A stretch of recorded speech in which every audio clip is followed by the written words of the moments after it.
ओम शांति। साकार बाबा मम्मा की पालना प्राप्त किए हुए मम्मा की असिस्टेंट और दीदी की असिस्टेंट कंट्रोलर, शक्ति अवतार, सदा हाँ जी करने वाली, आज्ञाकारी, शेरे पंजाब दादी चंद्रमणि जी। आइए आज ऐसी यज्ञ इतिहास की आदि रत्न, महान तपस्विनी, सर्वस्नेही दादी चंद्रमणि जी के जीवन की कुछ अविस्मरणीय एवं प्रेरणास्पद बातें सुनते हैं। चंद्रमणि दादी जी का जन्म सिंध हैदराबाद के बहुत बड़े शाहूकार परिवार में हुआ था। आपका लौकिक नाम मोतिल था।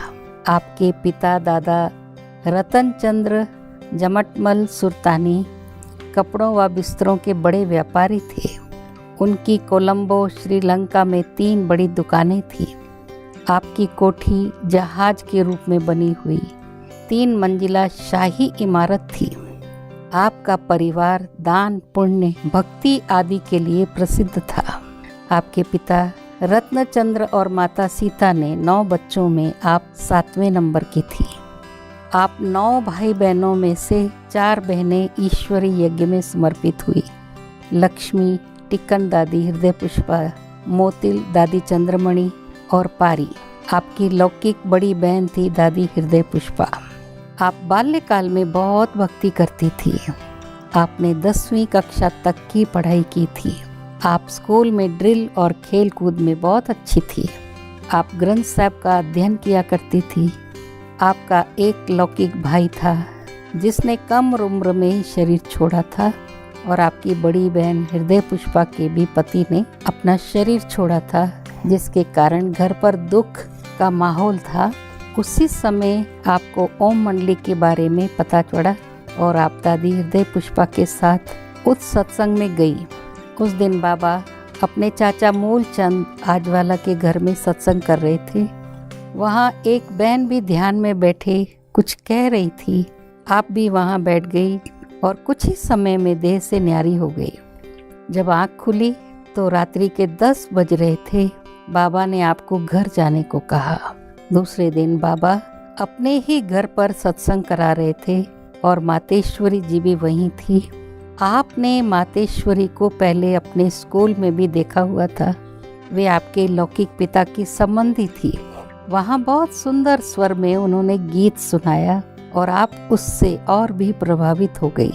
आपकी लौकिक बहन दादी हृदय पुष्पा से बाबा ने कुछ ऐसे प्रश्न पूछे कि उनको दिव्य अनुभव हुए और उनका दुखी चेहरा बदल गया। आप इन बातों से बहुत प्रभावित हुई। आपने बाबा को जमीन से आसमान तक के रूप में भी देखा और स्वयं को भी लाइट के आकार में देखा। आपको बाबा के प्रति आकर्षण हुआ और लगा कि बाबा में ही सब कुछ है, माता, पिता और सारा संसार। बाबा ने आपके घर आकर आपके माता पिता को भी ज्ञान की समझानी दी और श्री कृष्ण का साक्षात्कार कराया। आपके पिता भी शुद्ध शाकाहारी बन गए और धक से सब व्यसनों का त्याग कर दिया। आपके परिवार का वातावरण खुशनुमा बन गया। ऐसा परिवर्तन देख आपके परिजन एवं मित्र संबंधी भी ज्ञान में चलने लगे और आज आपकी 5 पीढ़ियां, कोई समर्पित रूप से तो कोई सहयोगी बन यज्ञ से जुड़े हुए हैं। आपके यज्ञ में आने पर बाबा ने आपका नाम मोती रखा था। बाबा ने आपको अव्यक्त नाम चंद्रमणि आपके जीवन में सरलता और शीतलता के गुणों के आधार पर दिया था। आप स्वतंत्र विचारों वाली थी, परंतु बाबा की ओम ध्वनि सुन गहन शांति की अनुभूति से आपके स्वभाव, संस्कार संपूर्णता परिवर्तित हो गए और आप पूरी तरह ईश्वरीय मत पर चलने लगी। यज्ञ के कराची स्थानांतरण के बाद आप और आपका परिवार भी कराची आ गया था। कराची में बाबा के साथ पहले आपके परिवार को ही रहने का मौका प्राप्त हुआ था। आप स्कूल की लौकिक पढ़ाई नहीं करना चाहती थी, परंतु बाबा ने आपको स्कूल छोड़ने की छुट्टी नहीं दी और कहा कि आपको सच्ची गीता का ज्ञान सबको सुनाना है। जब बाबा ने ओम निवास खोला तो आपको बच्चों के टीचर के रूप में नियुक्त किया। ओम निवास में राज विद्या और रूहानी विद्या दोनों ही सिखाई जाती थी। आप अंग्रेजी पढ़ाती थी, आप बच्चों को ड्रिल भी कराती थी। आपके साथ 4 और बहनें भी थी। बाबा आपको 5 चिड़ियाएं कहते थे। बाबा आपको बच्चों की प्यार से पालना कैसे करनी है, उनकी तंदुरुस्ती का ख्याल कैसे रखना आदि सब बातें समझाते व सिखलाते थे। शुरू में 5 से 12 वर्ष की आयु के लगभग 50 बच्चे थे। आरंभ में आप सबको बाबा ओम शब्द से संबोधित करते थे, जैसे ओम राधे, ओम मोती, ओम रमा आदि, और आप भी ओम बाबा कहते थे। बाबा कहते थे आत्मा की स्मृति से ही एक दो से बातचीत करो। ब्रह्मा बाबा बहुत निरहंकारी हो, कोयले के चूरे और गोबर से गोले बनाते और हम सबको भी सिखाते थे। बाबा सदा कर्म योगी बन हर कर्म करते थे और यही शिक्षा देते कि यज्ञ सेवा, यज्ञ से प्यार जुटाएगी, आपके चेहरे और आपकी अवस्था से सेवा होगी। यज्ञ में उस समय भाई कम थे, आप सब मिलजुल कर दिन रात हर प्रकार की सेवा करते थे। इस प्रकार आरंभ से ही बाबा ने आपसे सेवाएं कराई। बाबा ने शुरू से ही आपको पावरफुल समझा और आपने भी बाबा की आश सदा पूरी की। आपका बांधेलियों के साथ भी पाठ रहा। आप शीलिंद्रा दादी को चिट्ठी पहुंचाती थी, वे हैदराबाद में रहती थी। बाबा आपको हनुमान कहते थे, जो सीताओं को बाबा की निशानी पत्र देकर आती थी। यह बाबा का वरदान रहा कि आपने जहाँ भी पांव रखा वहाँ सफलता प्राप्त होती रही। आपको लौकिक से ना तो कोई बंधन था और ना ही कोई लगाव, परंतु फिर भी बाबा ने आपको अपने लौकिक परिवार की सेवा हेतु भेजा। आपने अपने लौकिक पिता को लिखित स्वीकृति देने को कहा और साथ साथ आपकी शादी पर जो उन्हें देना था वो भी यज्ञ प्रति देने को कहा, जिस पर आपके पिता ने स्वयं अपना जीवन ही यज्ञ प्रति समर्पित करने की बात कही और बाबा से स्वीकृति ले अपना कारोबार समेट लिया और अपने लौकिक भाई को और उनके बच्चों को दुकान आदि दे दिया। तभी अचानक आपके लौकिक पिता के भाई ने शरीर छोड़ा, जिससे उनका बलराम कृष्ण समान स्नेह था। घर वालों का जोर होते हुए भी आप यज्ञ में ही बाबा के साथ रहे। टी.एल. वासवानी कन्याओं का मीरा नाम का एक स्कूल चलाते थे, जहां सत्संग भी होता था। एक दिन आप बच्चों को बाबा ने वासवानी जी को ईश्वरीय संदेश एवं ज्ञान वार्तालाप करने भेजा। आपकी उनसे बहुत अच्छी मुलाकात हुई और वे ईश्वरीय ज्ञान, इसका लक्ष्य, प्राप्ति आदि की बातें सुन बहुत खुश हुए और आपके साथ ओम मंडली में बाबा से मिलने हेतु चलने के लिए तैयार हो गए।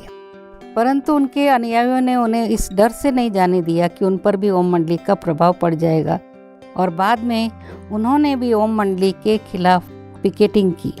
विभाजन के समय बाबा ने आपको बाहर के वातावरण के प्रभाव से पूरी तरह से सुरक्षित रखा था। 8 संदेशियां वतन से सुंदर सुंदर दृश्य देखकर आती थी और आप सब उसका प्रैक्टिकल चित्रण करते थे। कभी राजधानी का दृश्य, कभी धर्मराज का, कभी प्रहलाद की कहानी, तो कभी सतयुग के नज़ारे, रस्म रिवाज आदि। बाबा आप सबसे भिन्न भिन्न योगाभ्यास कराते थे, अशरीरी होने का, अपने को लाइट का शरीर देखने का आदि। आप कुंज भवन के ऊपर पानी की टंकी पर चढ़ जाया करती थी और वहाँ पर पावर की निर्भयता की अनुभूति करती थी। आपका कहना था कि एडजस्ट करना ही पावर है, किसी को भी चला सकूं और किसी से भी चल सकूं। धीरे धीरे शिव बाबा ने ज्ञान के नए नए राज खोले कि शिव बाबा और ब्रह्मा बाबा अलग है और शिव निराकार है। इससे पहले आपको साकार से ही परमात्मा की वासना आती थी। आपको भी बाबा के समान साइलेंस पावर की छाप लग गई। आप यही समझाती थी कि आप ब्रह्मलोक से आई पवित्र आत्मा हो, कभी वतन, कभी वैकुंठ का अनुभव करती हो। बाबा आपको अलौकिक दुनिया का अनुभव करवा रहे हैं और आप निमित्त मात्र सेवार्थ इस दुनिया में हैं। आपको मम्मा बाबा ने पक्का कराया था कि ये सदा स्मृति में रहे कि मैं किस तरह की आत्मा हूँ। आपको निश्चय रहता था कि आप पवित्र आत्मा हैं और आपका लक्ष्य है सर्वगुण संपन्न बनना, कोई भी गुण की कमी न रहे। आपके ये बुद्धि में पक्का था जैसा कर्म हम करेंगे हमें देख और करेंगे। आप शुरू में कुंज भवन में मम्मा के साथ रहती थी, फिर गुलजार भवन में मनमोहिनी दीदी के साथ रही। आपको यज्ञ के हर कार्य करना, मेहमान होकर रहना आदि अनेक बातें मम्मा ने सिखाई। आप मम्मा की असिस्टेंट और दीदी की असिस्टेंट कंट्रोलर होकर रही। आपकी आयु मात्र 13-14 वर्ष की थी और आप स्कूल में पढ़ती थी, परंतु बाबा ने आपसे बड़ी बड़ी सेवाएं करवाई। आपकी बुद्धि सदा गुण ग्रहण करने में लगी रहती थी। आपने बाबा, मम्मा, बहनें, भाइयों से सदा गुण उठाए। आपका सबसे स्नेह है। मम्मा के अव्यक्त होने पर भी आपकी अवस्था बहुत अच्छी थी। आप उस समय सेवा केंद्र पर थी। आपका मम्मा के प्रति यही सच्चा प्यार था कि आप उन जैसा गुण धारण करें। मम्मा सदा बेहद अनादि सृष्टि चक्र पर ध्यान देती थी, जिससे हदें टूट जाती। सन 1950 में जब यज्ञ भारत स्थानांतरित हुआ तो कई तूफान आए। कराची की भेंट में आबू में सर्दी बरसात ज़्यादा होती थी तो कई भाई बहनें अस्वस्थ रहने लगे। कराची में आपने कभी डॉक्टर से दवाई नहीं की थी, सदा बाबा के घर में छोटी मोटी दवाइयों से स्वस्थ हो जाया करती थी। यहाँ फिर कभी बाबा संदेश पुत्रियों द्वारा बीमारी का इलाज बता देते थे तो कभी बाबा की दृष्टि से ही भाई बहनें ठीक हो जाते थे। बेगरी पाठ के दौरान ही ईश्वरीय सेवाओं का पाठ शुरू हुआ। संदेश पुत्रियां वतन से संदेश लाती थी, राजधानी बननी है, प्रजा बनानी है। फिर बाबा ने धीरे धीरे सबको सेवार्थ अलग अलग स्थानों पर भेजा। कईयों को उनके लौकिक परिवार से सेवार्थ भेजा। आपका तो पूरा परिवार ही यज्ञ में समर्पित था। आपके न चाहते भी बाबा ने सेवा पर पहले अजमेर भेजा, जहां अनेक सिंधी भी रहते थे। फिर आपने 3 मास दिल्ली में सेवा की।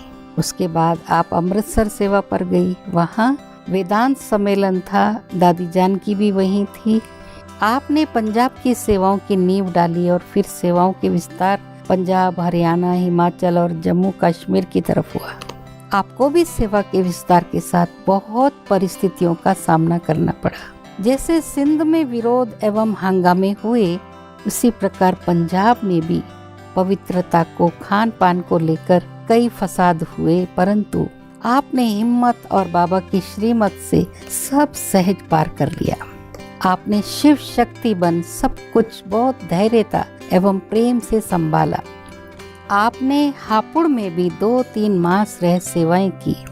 वहाँ पवित्रता के कारण 8-10 गुंडों ने बड़ा हंगामा किया था, तलवार आदि भी चले। विरोधियों के कारण आपको मकान भी बदलना पड़ा, परंतु आपकी साइलेंस शक्ति ने सारे विघ्नों से पार कराया। आप जितनी स्वभाव से मीठी उतनी नियम कायदों में पक्की थी। आप टीचर्स ट्रेनिंग प्रोग्राम की इंचार्ज थी। आपने अनेक कुमारियों को ट्रेनिंग एवं पालना देकर उनका जीवन संवारा, जैसे नेपाल की राज बहन, चंडीगढ़ की अचल बहन, देहरादून की प्रेम बहन, बुरहानपुर की सुधा बहन आदि। मनमोहिनी दीदी के अव्यक्त होने के उपरांत आप संस्था की संयुक्त मुख्य प्रशासिका के रूप में नियुक्त हुई और दादी प्रकाशमणि जी के साथ सहयोगी बन यज्ञ के कारोबार को सुचारू रूप से संभाला। आप ज्ञान सरोवर की निर्देशिका भी थी। अंत तक आपका जीवन बहुत सरल था। आप पांडव भवन में इंद्रप्रस्थ के छोटे से कमरे में रहती थी। वहीं आपका कमरा, ऑफिस, मीटिंग रूम होता था। भ्राता आमिर चंद जी, जो हर वर्ष दादी जी के साथ हिमाचल सेवा पर जाते थे, बतलाते हैं कि दादी जी स्वयं सेंटर पर रुककर क्लास व योग कराती और बहनों को बाहर भाषण करने भेज देती थी। उनको कभी स्वयं को आगे रखने का ख्याल नहीं रहा। एक बार दादी जी से किसी ने उनके पुरुषार्थ के बारे में पूछा तो उन्होंने कहा राजा बनाना। दादी जी सदा अपने स्वमान में रहती थी और उन्हें अपने वर्तमान और भविष्य ऊंची स्थिति का नशा रहता था। सच जो स्वयं महाराजा होगा वही तो राजा बनाएगा। आपका अक्सर ज्ञान, योग, साधना, भट्टी एवं अन्य सेवा संबंधी कार्य हेतु भिन्न भिन्न स्थानों पर जाना होता रहता था। आपकी लौकिक बहन दादी हृदय पुष्पा के जुलाई 1995 में शरीर त्यागने के पश्चात आपको कर्नाटक जोन के प्रशासन की अतिरिक्त जिम्मेवारी भी सौंप दी गई थी। इस कारण आपका विशेष बेंगलोर भी सेवार्थ जल्दी जल्दी जाना होता था। आपने बेंगलोर में ही ईश्वरीय सेवा करते 11 मार्च 1997 को अपना पुराना देह त्याग बाप दादा की गोद ली। ऐसी यज्ञ स्नेही, गुणग्राही, निर्दोष एवं स्वच्छ वृत्ति वाली, दृढ़ संकल्पी, अचल अडोल, एक बल एक भरोसा रख हर सेवा में सफलता प्राप्त करने वाली प्रभावशाली वक्ता, सरल एवं निर्माण चित्त, परम श्रद्धेय दादी चंद्रमणि जी को उनकी पुण्यतिथि पर हमारी भावभीनी श्रद्धांजलि। आपके महान कर्तव्यों की स्मृतियाँ, त्याग, तपस्या और अथक सेवा, निर्भयता, शीतल स्वभाव, ईश्वरीय प्रेम व निश्चय बुद्धि, श्रेष्ठ पालना जैसे गुण हमें सदा प्रेरित करते रहेंगे। ओम शांति।